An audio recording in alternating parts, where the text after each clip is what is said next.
가을의 시소 시작해 보겠습니다.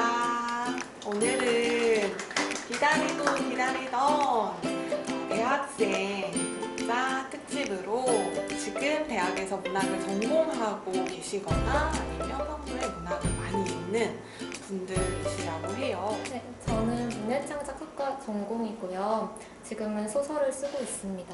저는 소원이라고 하고 경제학을 전공하고 있지만 어쩌다가 대학에서 3년 동안 시동아리를 하다가 여느 다른 사람들과 함께 지금은 개간문학 잡지 프로젝트, 책망 프로젝트를 하고 있고, 저는 문학을 전공하고 있는 민재라고 하고요.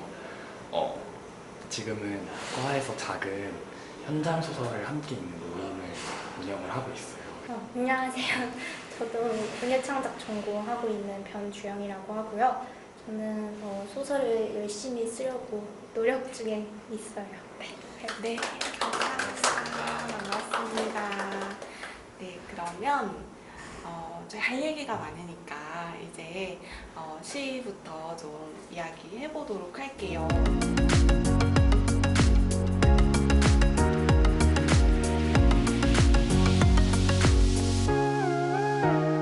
첫 번째 시가 문보영 시인의 지나가기라는 시였는데요. 네. 저희가 좀 걱정했었거든요. 이게 아무래도 시라고 하는 게 좀 어떻게 보면 좀 어렵게 다가갈 수도 있는 장르잖아요. 그래서 시에 대해서 어려워서 잘 모르겠다라는 이야기만 나오면 어떡하지? 좀 걱정을 했었는데 마침 시 동아리, 시 잡지를 만들고 계시는 수호님이 계시니까 한번 부담 갖지 마시고 한번 이 시 어떻게 읽었는지 여쭤보고 싶어요. 약간 길이가 길이다 보니까 살짝 읽는데 힘들긴 했지만 읽으면 읽을수록 되게 전개가 매력적인 시라고 생각이 됐어요. 뭔가 게오르크로부터 게오르크와 낙타, 그리고 벚나무, 그리고 다시 나로 이동해가는 시점이나 그때마다 전개되는 그 비하인드에 있었던 어떠한 미묘한 관계, 그리고 미묘한 센티멘탈, 이런 것들이 굉장히 담담한 문장으로 잘 쓰여 있는 시라고 느껴져서 저는 굉장히 만족스럽게 읽었던 것 같습니다. 저는 문보영의 시를 네. 읽으면 뭔가 한 번쯤은 문보영 시인의 시선으로 세상을 바라보고 싶어지는 순간이 오게 되는 것 같아요. 이 시는 시작을 부족하다, 그리고 끝 문장을 어쩌면 다들 시간이 없어서 그러는지도 몰라로 내는 시인데, 그래서 저는 처음 읽었을 때는 시간에 대해서 얘기하는 시인가? 라고 생각을 하다가 다시 읽어보면 읽어볼수록 시간 그 자체보다는 뭔가 선 하나를 두고 그것과의 일정한 거리감을 유지하려고 애쓰는 시 같다고 느껴졌어요. 저는 솔직하게 말씀드리면 네. 어려웠습니다. 그래서 제가 시가 어렵게 느껴질 때는 방법이 있어요. 제가 저만의 방법이 있는데, 반복되는 키워드나 이미지를 찾으려고 노력하고, 아니면 또 화자가 있는 공간이나 배경, 대상물과의 연관성을 많이 생각하려고 하는데, 이렇게 생각하면서 읽다 보니까 사실 마지막 후반부에 갔을 때는 이렇게 읽는 게 의미가 없다고 느껴졌거든요. 뭔가 의미망들이 있는 듯 하지만 의미망들을 엮는 게 무용하다고 느껴졌어요. 왜냐면 마지막에 이런 구절들이 있어요. 떨어지려는 마음과 피려는 마음이 다르지 않기에, 또 어떤 게 목을 매다는 것이나 붙어있는 것이나 뭔가 그리워하는 것이나 다르지 않거나 달라도 다를 게 없다는 친절함이다. 이런 식으로 뭔가 어떤 의미를 자꾸 파괴라고 할까요? 뭔가 균열을 준다는 느낌이 들었거든요. 그렇게 하다 보니까 이 시인은 뭔가 계속 다르고 구분짓고 의미화하는 것을 부수는 방식으로 말하는 시인이 아닌가. 그럼 내가 어떤 의미망을 가지고 게오르크가 뭐고 벚나무가 뭐고 낙타를 뭔가 떠올리고 하는 게 잘못된 독해는 아니었을까? 시인의 의도를 파괴하진 않았을까라고 생각이 들어서 오히려 이렇게 뭔가 의미망이 생기지 않고 흩어진 듯한 인상을 주는 이 시가 그 자체로 그냥 그럴 수도 있고 저럴 수도 있다 라는 걸 그 의미를 준 것 같아서 저한테도 재미있게 읽혔습니다. 저는 근데 저는 오히려 시 쓰기 자체에 대한 시로 읽었던 것 같아요. 그 도형이 있는 게, 도형에서부터 자꾸 게오르크가 자꾸 어디선가 묘하게 멀리 있고 거리를 두르는 모습이 그렇게 계속 시 속에서 나타나기도 하고, 실제로 이 시가 행가리를 통해서 그 도형으로부터 시가 어느 정도의 거리를 계속 취하고 있는 모습이 나타나고 있다고 생각했거든요.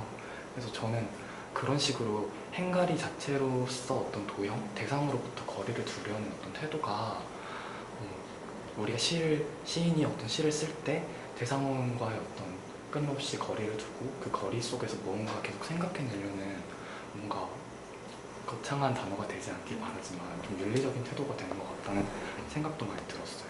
선생님 말씀하신 것들 비슷하게 느꼈던 것 같아요. 되게 하면서 들으면서 제가 느꼈던 감정하고 어떤 부분들은 되게 일치하고 어떤 부분들은 이렇게도 보시는구나 이런 생각을 했는데 아무래도 가장 눈에 들어오는 건 동그라미잖아요.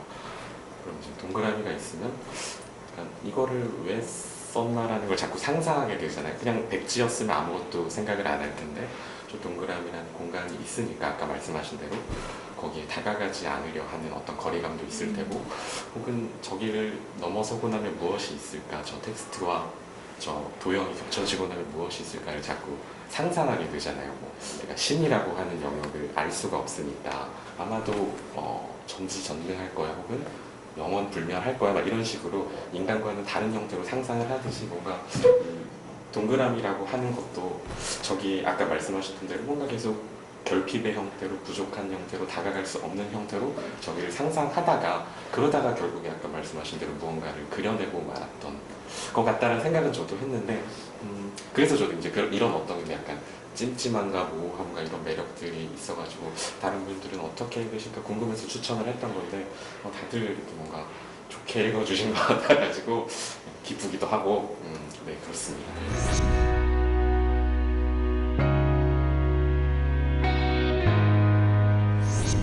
시인의 그것들, 네, 웹진 비유에 수록되어 있었던 시였고요. 뭔가 그 국문과 감성을 좀 그런 게 있을까요? 뭔가 수업 들으셨던 것 중에 이런 수업이 있으면 국어학이나 또 그런 수업이 있으면 또 더 재밌게 보시지는 않았을까 그런 상상도 좀 해보는 것 같아요. 저는 되게 재밌게 읽었던 부분이 사실 여기에서 계속 말놀이를 하잖아요, 언어로. 네. 거의 유사한 의미인데 우리가 말하는 그 된소리가 드러난 단어와 들어가지 않은 단어를 나란히 놓고서 이 단어 사이에 어떤 간극을 우리가 계속 인식하게 하잖아요.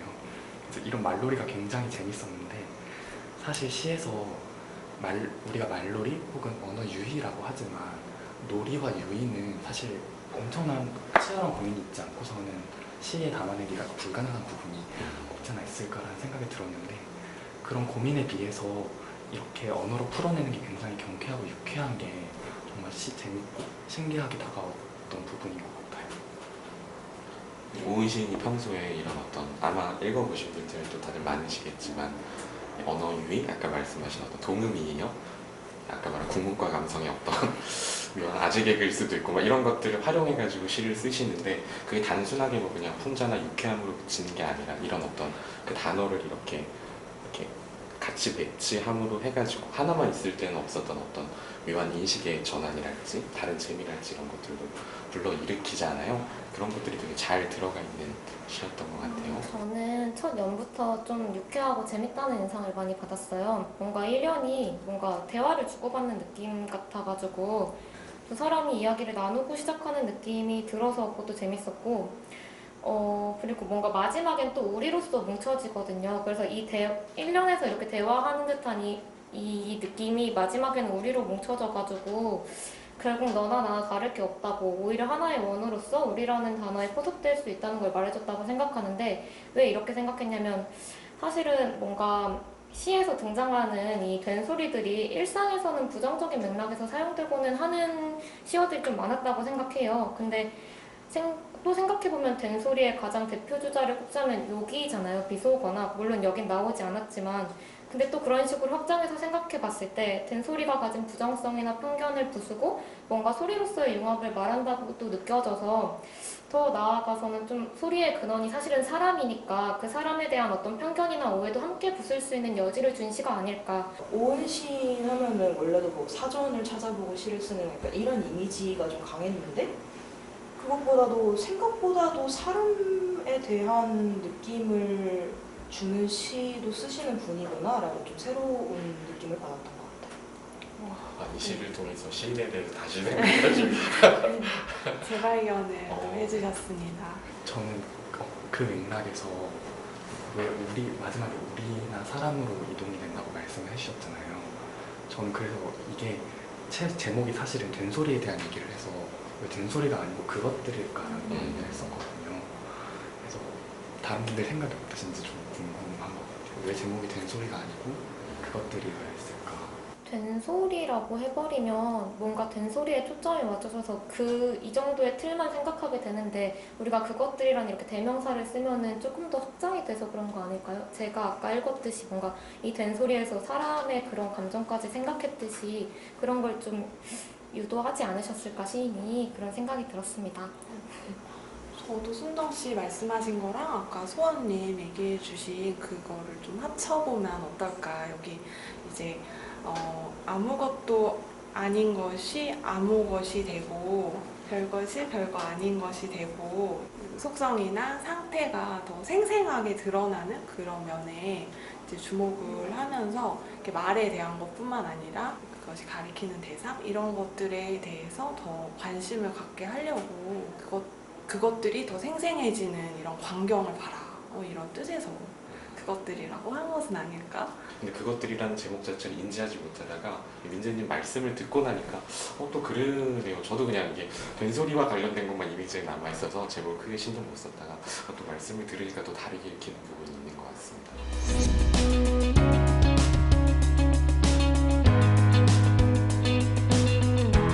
유수연 시인의 유니폼이라는 시로 넘어가서 더 얘기해보면 어떨까 싶어요. 네. 4가지 시 중에 유수연 시인의 시가 제일 좋았어요. 저는 첫 문장부터 너무 좋았는데 첫 문장이 이제 생각하기에 따라 달라질 수 있는 일이에요. 이렇게 시작하는 시잖아요. 그래서 이 시는 이제 받아들이는 사람이 어떻게 생각하느냐에 따라 다양한 해석이 가능한 시겠구나라고 생각하면서 시를 읽었고 그리고 이 문장 자체가 그냥 시라는 그 장르를 설명하는 문장이 될 수도 있겠구나라는 생각도 들었던 것 같아요. 그리고 제목인 유니폼이 사실 유니폼 자체가 하나의 규정인 거잖아요. 유니폼을 입는다는 것은 규정이 있는 공간에 또 규정을 껴입고 있는 셈이고 그래서 그런 규정과 맞지 않지만 그런 규정들을 좀 지켜보려고 노력하려는 사람의 시라고 저는 좀 읽혔던 것 같아요. 그리고 저는 좋았던 문장이 되게 많았는데 너무 무딘 마음엔 폭력이 성취로 느껴지곤 했지요. 같은 문장이나 저 새끼도 사는데 내가 왜 못 살아 삶의 이유를 찾은 것도 죄송한 일이고요. 같은 문장에서 타인의 불행을 자신의 정신적 쾌락으로 삼은 것에 대한 미안함이 너무 여실히 잘 드러나는 문장이어서 너무 좋았고 저도 되게 좋게 이 시를 읽었던 독자로서 말씀드리고 싶은 부분이 중간에 어떤 날은 개를 맞추는 아이들이 소리질러 쫓아내고 어떤 날은 내가 개였으면 좋겠다고 생각했어요. 그걸 마치다니 너무 무딘 마음엔 폭력이 성취로 느껴지곤 했지요. 이 부분이 그 개를 맞추는 아이들이 참 나쁘고 폭력적이다라고 느끼면서도 화자가 한편으로는 그렇게 내가 나쁜 폭력의 대상인 개였으면 좋겠다고 생각하는 순간이 여기에 나타나잖아요. 그래서 저는 그 부분이 평소에 어떤 거대한 악이나 폭력을 봤을 때 저건 정말 나쁘다라는 생각이 들면서도 또 어느 순간에는 나의 잘못이나 아니면 내 안에 있는 어떤 악을 발견했을 때 내가 그런 폭력의 대상이 되는 일이 하나의 처벌처럼 온당한 일처럼 느껴지거나 납득이 가능한 순간들이 있잖아요. 그런 순간을 어떻게 포착해낸 것 같아서 되게 공감이 되면서 읽었고 또 이 시가 전체가 뭐뭐해요, 뭐뭐하겠죠 라는 이런 해요체로 구성되어 있는데 그걸 마치다니라는 부분만 어미가 다른 어떤 낙차가 느껴지거든요. 이 낙차에서 다음 부분에 나온 말이 아까 주영님이 읽어주신 것처럼 너무 무딘 마음에 폭력이 성취로 느껴지곤 했지요 라고 말하면서 그 어떤 나쁜 순간들, 폭력의 순간들이 그 순간들이 다 지나고 난 이후에 그 순간들이 다 이해되는 순간들이 있잖아요. 또 그런 부분을 말해주는 것 같아서 되게 공감도 많이 되고 또 한편으로는 그 순간이 다 지나갈 거라고 말해주는 것 같이 읽히기도 해서 되게 위로가 되었던 부분이어서 좋게 읽었던 것 같아요. 일이라는 것과 유니폼이라는 것 이걸 가지고 저는 개인적으로는 그 윤리 감각을 좀 잘 드러내고 있다. 많이 우리가 공감할 수 있는 윤리 감각인 거죠. 저도 그랬거든요. 그래서 그 부분이 좀 인상적이었는데, 일이라는 게 이제 직업으로 하는 노동이라는 뜻도 있고, 그냥 뭐 미안한 일이 있어, 이런 일이 있어, 그런 일이 있어 할 때 그냥 조금 더 포괄적으로 사용하는 일이 있잖아요. 근데 유니폼은 일을 할 때 많이 입는 건데, 그런 이미지를 제목으로 붙이고 평소에 우리가 자주 쓰는 일이라는 말이 들어가는 표현들을 겹쳐 놓으면서 그 사이에서 이제 의미들을 좀 만들어내고 있는 것 같고, 마지막에 이제 사람의 일을 하러 말이에요. 그래서 왜 이런 표현을 겹쳐놨는지 딱 드러나는 부분이 사람의 일이라는 그 마지막 그 행의 의미를 찾아내기 위해서 이렇게 거기로 달려가고 있지 않나. 유니폼처럼 살아가는 것에 대한 아까 말씀한 어떤 후회? 그렇게 하지 말아야겠다라는 윤리적 태도도 맞는 맥락인 것 같고, 저는 약간 반대로 그렇게 유니폼대로 어떤 사람의 일을 하는 형태로 살아야겠다라는 느낌으로 느꼈어요. 왜냐면 약간 제가 느끼기엔 아까 말씀하신 대로 어떤 불안함과 균열이 있는 것 같거든요. 이 자기의 자랑스러움과 어떤 타인 아까 말씀하신 피해나 폭력 같은 것들이 이렇게 혼재되어 있는 불안한 마음 같은 것들, 그래서 그런 것들이 언제든 깨어질지 모르는 유리 구슬인가 유리처럼 이렇게 옮겨놓는 마음들, 이런 것들이 저는 조금 약간 이런 것들을 한 구석에 밀어두고 나는 겉으로 드러난 나의 모습, 균일한 나의 모습, 보이는 대로의 나의 모습을 하면서 사람의 일을 하면서 살겠다라는 거에 저는 좀 방점을 찍으면서 오히려 읽었던 것 같아요. 반대로 비슷한 그것도 있는 것 그쵸, 같아요. 그쵸, 왜냐면 그쵸. 일을 하러 갈 때 유니폼 입으니까 내 사람의 일을 하러 가는 중이다 할 때 그 느낌이 딱 오는 것 같거든요. 그래서 그것도 있는 것 같아요.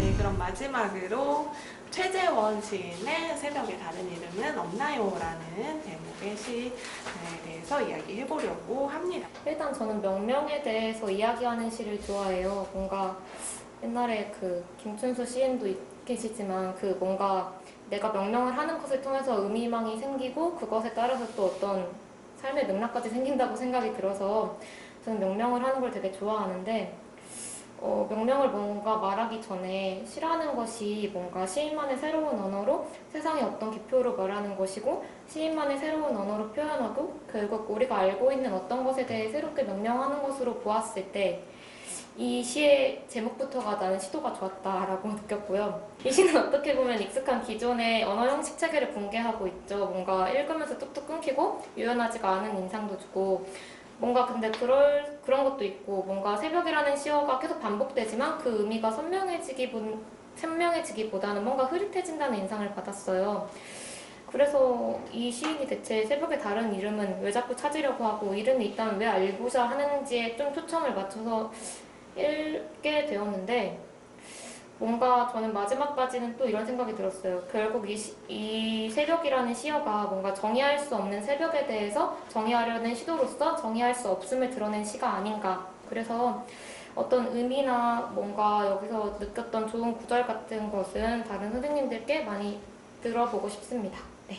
아름다운 시라고 저는 개인적으로 생각을 했어요. 아까 말씀하신 대로 새벽의 이름을 함부로 말하지 말라라고 이야기를 하잖아요. 계속 그런 명명을 유예시킴으로써 내가 이 새벽의 이름을 붙일 때까지 새벽에 대해서 가지고 있는 감정들, 언어들을 굉장히 길게 이어나가고 있잖아요. 그렇게 이어나가고 있는 과정들이 너무나도 아름다운 시어들로 꽉 차여져 있는 것 같아서 저는 개인적으로 되게 멋진 시라고 생각을 했고, 저 개인적으로는. 그리고 나서 이제 좀 독특한 것 중에 하나는 수러의 배치라고 해야 될까요? 그 부사어의 배치? 이런 것들이 되게 순서가 우리가 일반적으로 알고 있는 어순이랑 좀 다르게 배치되어 있잖아요. 그죠? 어떤 하나의 부사어가 앞에 문장하고도 겹쳐지고 뒤에 문장하고도 겹쳐지고, 이런 것들이 이 시에서도 주목할 수 있는 어떤 독특한 시적 형식이 아닐까, 그런 생각을 하면서 읽었습니다. 저는 조금 특이했다고 생각하는 거는, 저는 만약에 이 시가 이렇게 계속 이어나가면서 이런 명명을 명명을 유예하는, 그리고 새벽에서 다른 이름을 찾는 그런 과정을 계속 이어나가는 것이라면, 이제 새벽의 이름을 말해줄래?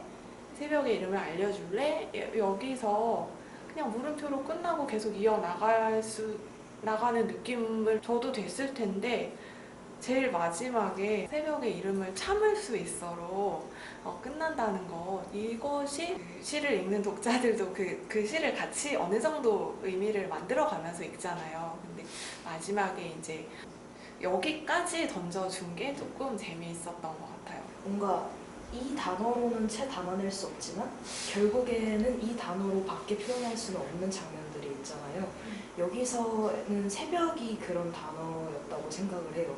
그래서 수많은 사람들이 쏟아져 내리고 수많은 사람들이 교차하고 그 너를 안고 올라가는 뭐 비틀거리는 계단이라든지 이런 엄청나게 다양한 이미지가 제시되면서 이 사람에게는 너무나도 고유한 새벽이 이 시로서 이미 발화가 되었기 때문에 이 사람은 그렇기에 마지막에는 새벽을 참을 수 있는 거죠.